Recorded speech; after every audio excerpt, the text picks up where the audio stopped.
Alrighty. Um, Today I'm going to be showing you guys how to handle the final part of the quest chain for the Ashbringer. You have to fight the Spirit of Mograine. Teleports you into Nax. Once you have the sword, you do the whole quest chain. This is the final bit. So first things first, the Ashbringer is undead. If you want to bring your 6-piece tier 3 into it, it helps. The fight takes a while, so you'll get a lot of value out of the damage boost. Something I do recommend is coming in fully world buffed, full consumes, full buffs. As you can see, I have some world buffs going, I have some consumes going. Um, I'm actually going to be rocking a life-giving gem for this. The biggest thing is you just want to survive. There's some times where you take a lot of damage and you just want to make sure that you're alive. I've also got a few protection pots in here and some health pots. I don't think they'll be necessary. It should be pretty easy. One thing that I would like to say in advance is that Victory Rush does not work on Ashbringer. Um, there is going to be certain phases. As you can tell right now, Ashbringer has a shield around him. What you'll be doing first is you'll be bringing him to some of these shades. You will be killing the shades and using their explosion to break his shield. It's a damage reduction shield. Um, you don't actually kill the shades. They do a sort of self-destruct and do like an AoE around them, so you don't get Victory Rush procs. So I highly recommend Enraged Regeneration. If you have any sort of healing that you could do, Life-Giving Gem is really good here. Uh, but also, additional forms of healing that you can get throughout this fight is going to be the other Ashbringer, the cleansed version of the Ashbringer, Mograine, that you've been interacting with during this quest chain, the Will of the Ashbringer, you should say. He will be popping up periodically and putting these sort of golden glowing orbs on the ground that you can use to heal. Um, when you notice yourself getting kind of low, you're going to want to use, if you don't have rocket boots on your belt, I highly recommend buying some off of the auction house. They are consumables you can get made from engineers. Not super expensive, a little pricey if you're cheap, but they're well worth it on this fight. The other bosses throughout the fight will throw out mechanics. Most of them you can relatively ignore. They're not super impactful. You should be able to kill Mograine without too much worry. He does a frontal cleave that you're going to want to dodge. Something that I will recommend is that if you notice he is doing a frontal cleave, try not to bring him down to 30% during it. Around 30% is when he does his final transition. And he will face towards the center. So you want to make sure that when you do it, you do not have him look towards the center during that cleave. Besides that, I mean, the fight's really easy. I'll go through it with you guys, do some commentary while we're taking him down. It should be pretty easy. It's going to take a little bit, so bear with me. But let's go. It should be fun. So obviously, very first thing you want to do here is you want to get Sunders up. Sunders are very important to have up on Mograine. It's going to give you some additional damage.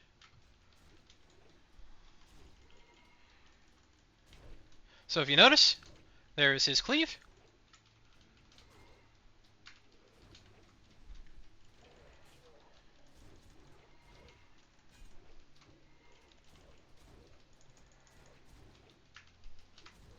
Yep, there's his cleave. One of the best times to do it, you'll notice that he's casting a Piercing Shadow, so what you'll see is that it should break Mograine's shield. Now we can put some meaningful damage on Mograine. As you can see, there's some health pot, or some health things going out there. I'm going to actually rocket boots for this, just so I can grab it.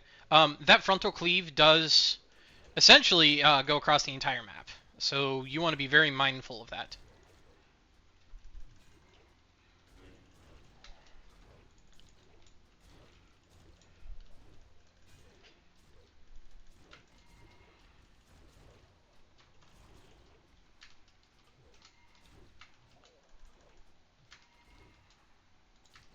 Holy shit, not having fucking max expertise for this is so rough.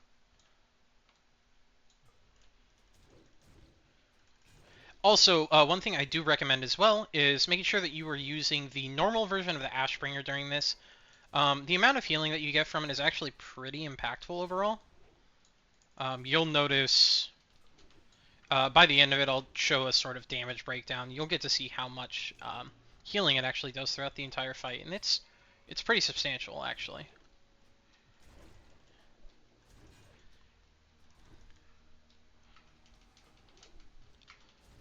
Yeah, I should have come in here with fucking 6% expertise. That's horrible.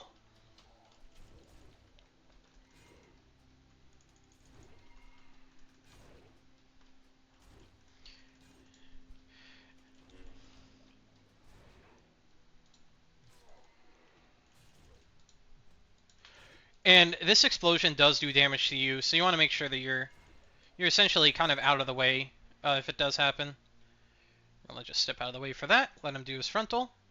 We can go over, grab this orb. Notice that. It also gives you a nice speed boost that is really, really, really nice to have. So I'm actually going to pop some cooldowns here.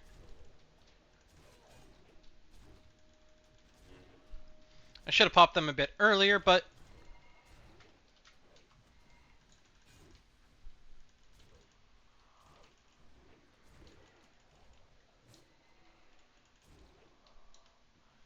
yep.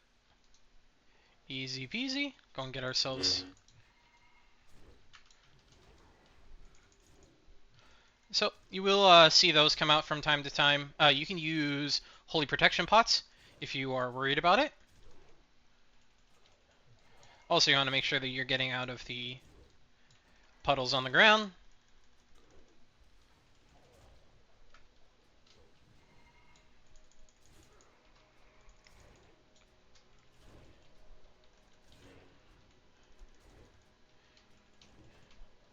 Most of your normal Four Horsemen mechanics.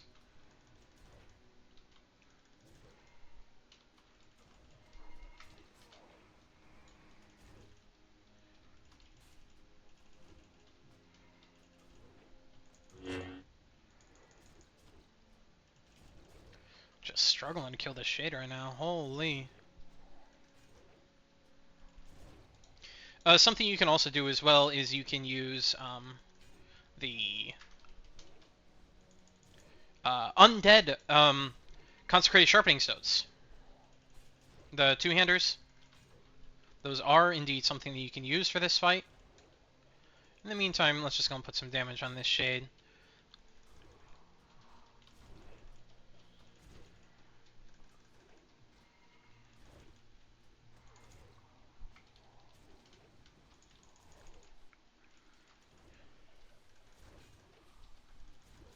And you'll notice the shadow barrier. That's actually his damage reduction aura. Yeah, we got it off, which is perfect. Making sure that we're keeping Sunder up, making sure we're keeping Rend up for a Sanguinist. Making sure we're keeping up Commanding Shout. Make sure that you're dodging the meteors. Putting as much damage into the boss as you can while you move around. Since I kind of fucked up there, I'm going to just hold off.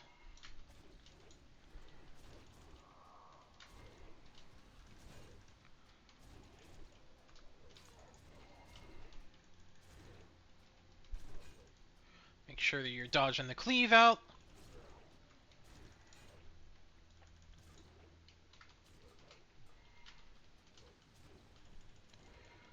If you notice, I haven't moved away from this front area pretty much the entire fight. There's not really a need to.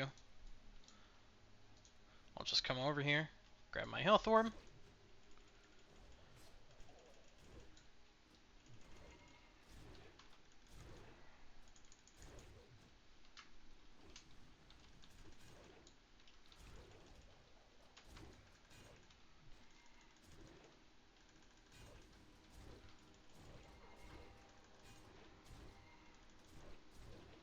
What I am going to do here, I am going to life-giving gem.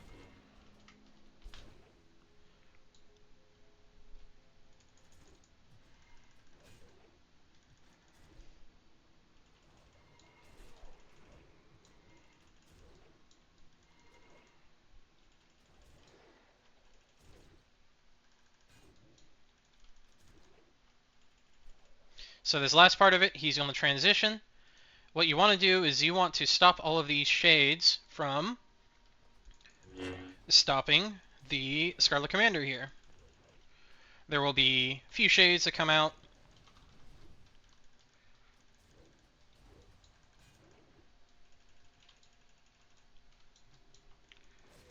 All you gotta do is just kill them. Make sure you're still dodging mechanics the entire time.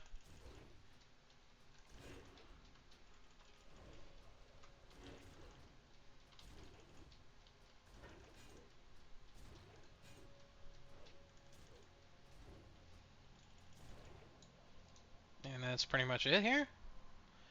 Pretty easy. Make sure you're killing these shades the whole time.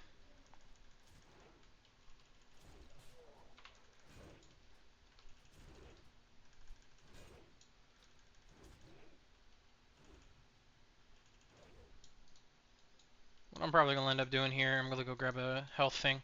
Don't think I really need it right now, but it'll feel nice to go into this phase fully healed up and ready to roll.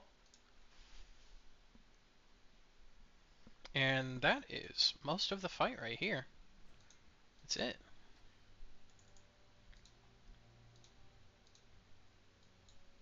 Just make sure you're still getting out of any portals.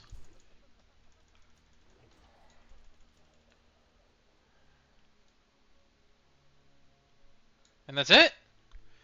Easy fight. Easy legendary. That's all it is. Hopefully I showed you guys the fight well enough that you should be able to do it yourself. You can see here, let's look at the healing. Holy Radiance was the ground orbs that I picked up. Drain Life obviously is from the Ashbringer.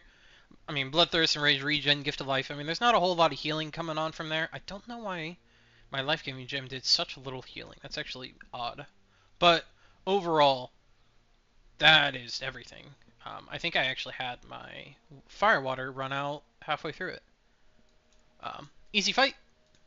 There you go. Hopefully you guys can get your legendary too. Hopefully this video helps you out a bit. And enjoy your legendary, everybody. Till next time.